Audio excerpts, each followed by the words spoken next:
வணக்கம் மக்களே, this is your bye Yash on brandy news. இன்னைக்கு மே 2, 2026.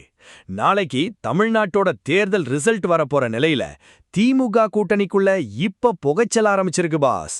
விசிகாவை தொடர்ந்து இப்ப சிபிஎம் தலைவர் பாலகிருஷ்ணனும் திமுக எங்களை மதிக்கலன்னு ஓப்பனா பேசியிருக்காரு.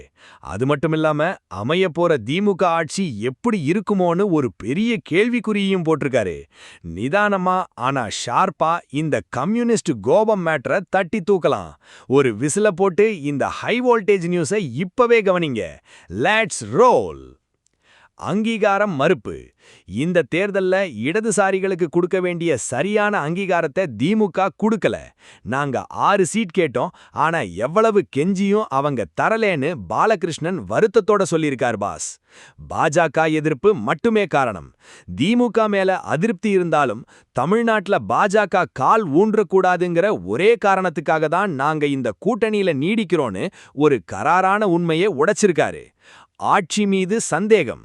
திமுக மீண்டும் ஆட்சிக்கு வரும்னு கருத்து கணிப்புகள் சொன்னாலும் அமைய போற ஆட்சி மக்களுக்கான கொள்கையில உறுதியா இருக்குமாங்கிறது கேள்விக்குறிதான்னு ஆளுங்கட்சிக்கு ஷாக்கு கொடுத்திருக்காரு பாஸ். இளைஞர்களின் எழுச்சி. வழக்கமா தேர்தல் அன்னைக்கு ஊர் சுத்த போற இளைஞர்கள் இந்த முறை மாற்றம் வேணும்னு புரிதலோட வந்து ஓட்டு போட்டிருக்காங்கன்னு இளைஞர்களுக்கு ஆதரவா பேசியிருக்காரு. வேலைவாய்ப்பு திண்டாட்டம்.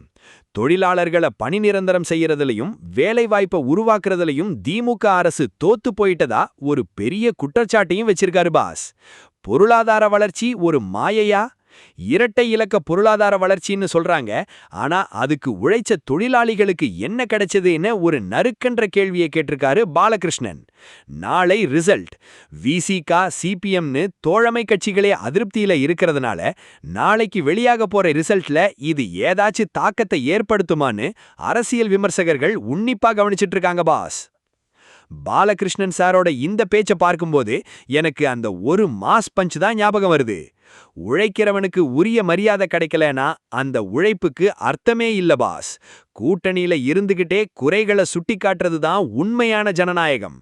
இளைஞர்களோட இந்த சைலண்ட் புரட்சி நாளைக்கு என்ன செய்ய போகுதுன்னு வெயிட் பண்ணி பார்ப்போம். பாலகிருஷ்ணனோட இன்ன பேச்சு திமுக கூட்டணிய பாதிக்குமா?